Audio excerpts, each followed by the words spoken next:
Hello everyone, it is Karina with Karina Loves to Plan. Thank you for joining me in my little corner of the internet, and today we are talking pen and ink goals for 2026.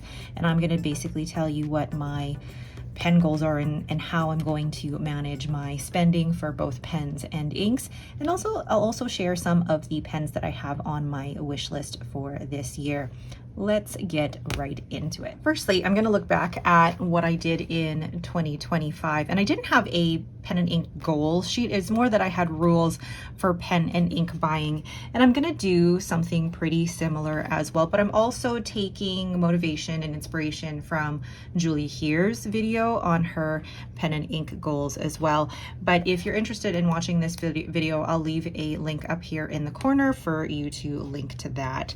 So gosh, I'm here filming this video and I haven't even really thought about this. So this is basically flying by the seat of my pants. All right, so basically, let me find a pen that I'm gonna use here. So I'm gonna use my Narwhal, which is my Voyage Tromso, and I'm gonna write down here my goals. And let's first do, I guess, pens. I love this. This is currently inked with Kitty Inkpot Moonlit Rose Garden.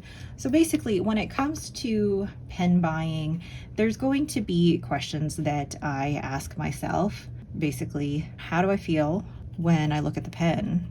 And really, this is going deeper into that. It's not just the feeling of, oh, I really want this pen. It's more, is it the feeling of, I just think it's pretty? Or is it, I really can't live without that? Being able to differentiate between the feeling of really, really wanting it versus just thinking it's pretty is something that I feel like I've learned in the last year or so. So I really need to be okay with saying I am okay to say that the pen is pretty, but I don't have to own it. Basically, this one, I can appreciate the beauty of a pen without needing to buy it. And then after that, when it comes to goals, I want to basically give myself at least a week to think about it. So I put it in my cart for a week and see how I feel throughout that course of the week. Am I still thinking about it? If at the end of the week I'm no longer thinking about it, maybe it's one that I really didn't want. So really giving myself time to intentionally think about the purchase. And I know that there's going to be some purchases that are going to be a little bit more spontaneous, but I need to keep asking myself, why am I still thinking about this pen? Is it one that I really, really want? So giving myself time to think about the purchase lets me go through all of the emotions of, do I really want it? Is it something that I need to have? And things like that. So really the goal here is giving myself time to really consider that purchase. And then the other question that I'm going to ask is there a pen in my collection that I would sell to fund this pen? And that's an important one for me because I feel like I'm getting to that stage in my collection where I'm pretty happy with my number. I don't really want to go too much over that number because then it means that I'm really not using my pens as regularly as I'd like to, especially if I'm doing an equal rotation of all of them. So I'm now thinking that is this pen something I want more than any other pen in my collection? Is it worthwhile to purchase in place of another pen? Meaning basically, is there something else in my collection that I could sell off to fund the purchase of this pen? So that's something I have to think about. Now I'm going back to some, I guess, criteria that I've had in the last couple of years, and I'm going to include it in here as well. So is it a BAM? This is something that my friend Katie and I have talked about. When we say something is a BAM, it means that it fits all of the criteria, in look, in the pen model, nib, price, everything. All of that just hits 10 out of 10. Even if it is a BAM, I would still want to give myself the time to think about it, because is it a BAM just the first time I look at a pen, or is it still a BAM a week later after I've let it sit for a while? So this BAM feeling is something that I look for as well, because we can think a pen that we see for the first time is really pretty, But am I just thinking it's pretty because of, the fear of missing out or FOMO, or is it because it's something I really genuinely want in my collection?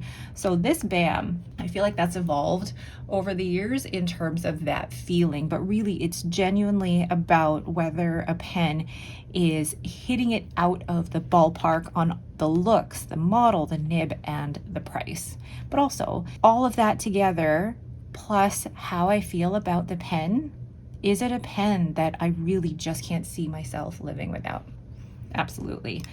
So then for buying, in terms of buying, I'll basically be use affiliate credit or funds from sold pens. So basically pen credit funding pens. I'm going to do my best to stick to my wish list. And with pens, actually, I'm gonna go straight into that. So my wish list, or pens that I want to try this year, and if you don't know what pens is, this is my Pilot Kakuno, and it's currently inked with Pilot Iroshizuku Yamabudo. So my wish list, so these are the pens that I've actually had on my spreadsheet, and they are on my wish list. They may be pens that I actively pursue in getting, or pens that I just want to try. So the first one is the Aurora 88 in the Volterra. Now I already have one Aurora, I really don't need to, but if that were to ever come at an amazing price,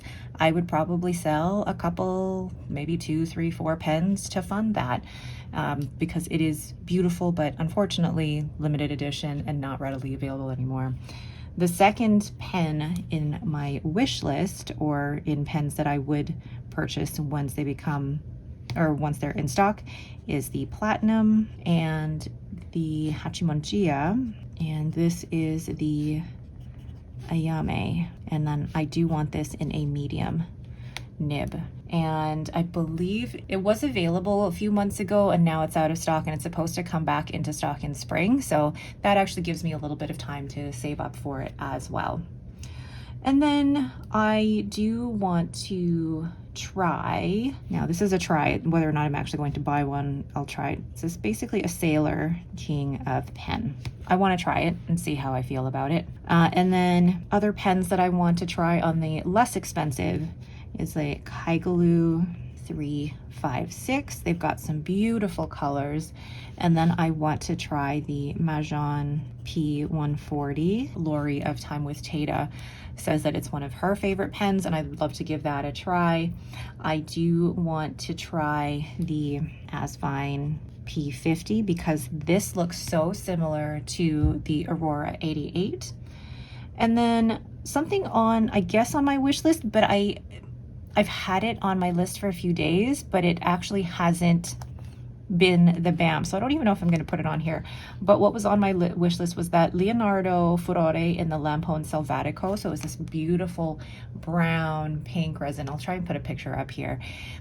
The thing is, the more that I think about it, I'm like, it's pretty, but is it a BAM? So I'm not even going to put it on my wish list as one that I need to purchase this year. And then there was something on my wish list this year that I've already purchased, and it's going to be a new pen day video coming up soon.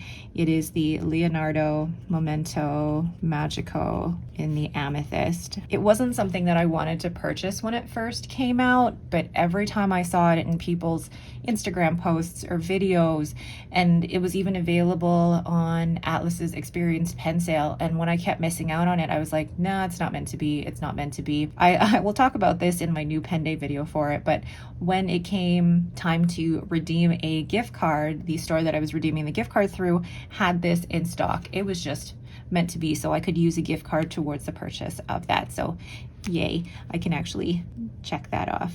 Woohoo! But that is really my wish list in terms of pens that I want to either purchase or try this year. I think having a wish list like this can keep your pen goals in check and also keep you on track for the things that you want to try. The great thing about the fountain pen hobby is that there are so many different pens and inks to try, and it can be overwhelming if you don't have a list of what you're wanting to try, but also it can be overwhelming for your budget if you're like, I just want to try everything.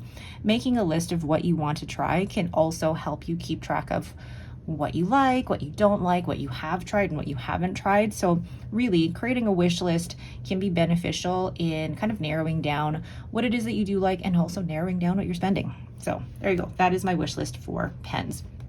Now, I'm going to open up the category here for inks because I feel like inks are going to be slightly different when it comes to my pen goals. So with inks, oh my goodness, this one is a tough one because with inks, I feel like I'm pretty good about not going crazy with ink purchases, but ink samples are a whole other thing.